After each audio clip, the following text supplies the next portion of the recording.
They're smuggled into this country aboard jets from the Orient. They're hidden within crates of cargo from Taiwan. They're brought across the border with clandestine methods equal to those used by the most sophisticated drug dealer. People who engage in illegal international intrigue are focusing on high tech.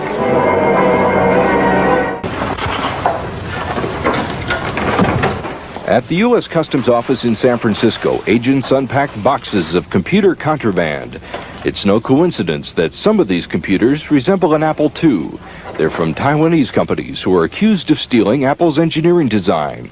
They're illegal because they violate U.S. copyright law. So back in June, I made a video talking about my Apple II Plus computer. And by total coincidence, shortly after I released that video, I received this. And what is this? Well, if you guessed Apple IIe, you're partially right. This is actually an unbranded clone of an Apple IIe, more or less. So I think this is a pretty cool find. It was actually my next door neighbors who found it when cleaning out their basement. And they said it's been there for like 30 years, so... And yeah, it's in dire need of a pretty good cleaning. The insides appear to be in pretty good shape. It's mainly just the outside that's filthy. Time to get to work disassembling it. It actually comes apart pretty easily. It's just a whole pile of screws.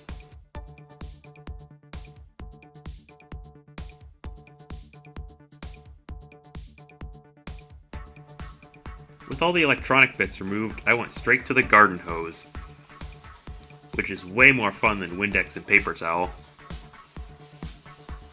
I pulled all the keys off the keyboard and gave them a similar treatment.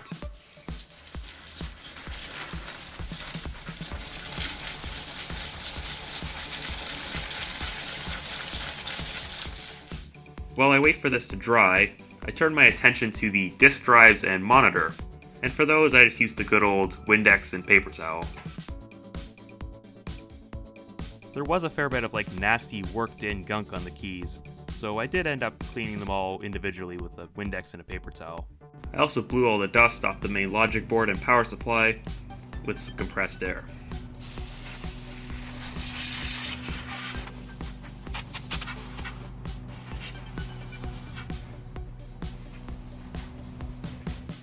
And I did this too.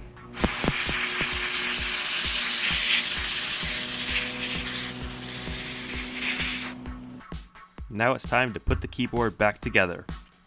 And thankfully I didn't lose any keys, which is something I was kind of scared of, especially since I had them all dumped out outside. I can't seem to find the video of me putting it back together. I'm not sure, I might have just forgot to press record. So that's a little unfortunate. Okay, so I've got it all hooked up with this monitor. I'm going to power it on with only one of the cards installed, that being the 80 column / 64K card. I'll install the other ones later, but I want to just test it with, really very few cards in it. So let's hope it still works.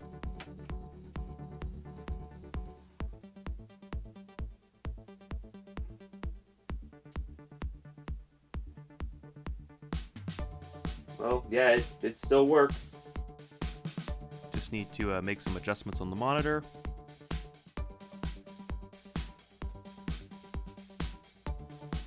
Yeah, that looks good. Keyboard all still works. Awesome. So let's take a bit of a closer look at this machine. It obviously looks very similar to an Apple IIe, but it is missing any sort of badging. There is absolutely no branding anywhere on this machine, not even on the board or on the bottom or anywhere. This is likely because they wanted it to be harder to track, because these were basically, illegal counterfeit computers. You've got the Apple keys, which look more like oranges.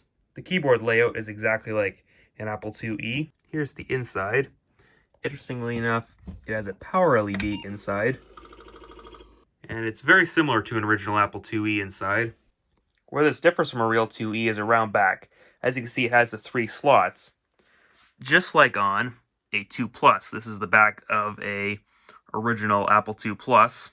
When they came out with the IIe a few years later, they swapped out the slots for a different setup where you could mount ports and stuff. Whereas this IIe clone still has the Apple II Plus style back with just the slots. Although it does give you the joystick port, which is something that the 2 Plus didn't have. So let's talk about the origins of this Apple II clone. And honestly, I can't really find a whole lot of information about it online. I've really only found 2 places referencing it. The first of which being on davesoldcomputers.org, where it can be found at the very bottom of the Apple II clones page. And it pretty much just says that it's a generic Apple II clone and that they know basically nothing about it. The second place I saw one just like mine referenced was on the Vintage Computer Federation forums, where some guy was doing some repairs, and all I really learned here was that not all the chips are compatible with the ones in the IIe, since the clone had to use all generic parts and the IIe did have a couple of proprietary parts. So this is without a doubt the most rare, obscure, and undocumented computer in my collection. But the copying goes beyond mere appearance. The ROM chips contain internal programs, information specific to the operation of an Apple computer. Some machines resemble an IBM or calculator, but internally they're still in violation of Apple's copyright. When building an Apple II clone, you essentially had 2 options for the ROM situation.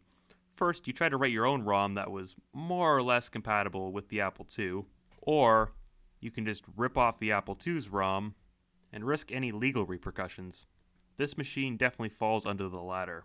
If we look back at the Dave's Old Computers page, you can see that they mention that the one they have there says Apple II upon startup, and that it was made in 1984. Well, mine was made in 1986, and it does not say Apple II on startup. Mine just says computer. So there's a pretty good chance they either got sued or were worried about getting sued. So in the later runs of these machines, they just went into the ROM and removed all references to Apple. Although other than that, it's still identical to an Apple IIe ROM, as far as I can tell. So there's one more thing I want to try out before I end this video, and that is this 80 column card. So this should allow the machine to display 80 column text. I've wanted one of these for a while and I'm pretty excited to finally have one.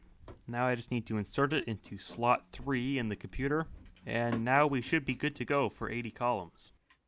And it appears to be working just fine. We now have twice the number of characters across the screen, although they are half the width of 40 column mode. When I received the system, it came with these MyTAC 5¼ inch floppy disk drives, which appear to be a very faithful clone of the original Apple Disk 2 drives. I don't think these were illegal to produce and sell because, unlike Commodore disk drives, Apple II disk drives do not contain any ROMs. It's kind of funny how the person who originally purchased this computer back in the day bought a knockoff counterfeit Apple II, but bought the official Apple monitor to go with it. And that's basically it for today's video. And I would like to mention that I will be attending the World of Retro Computing event on September 14th and 15th in Kitchener, Ontario. There's a pretty good chance that this Apple II clone will be there, so if you're in the area, definitely come check that out.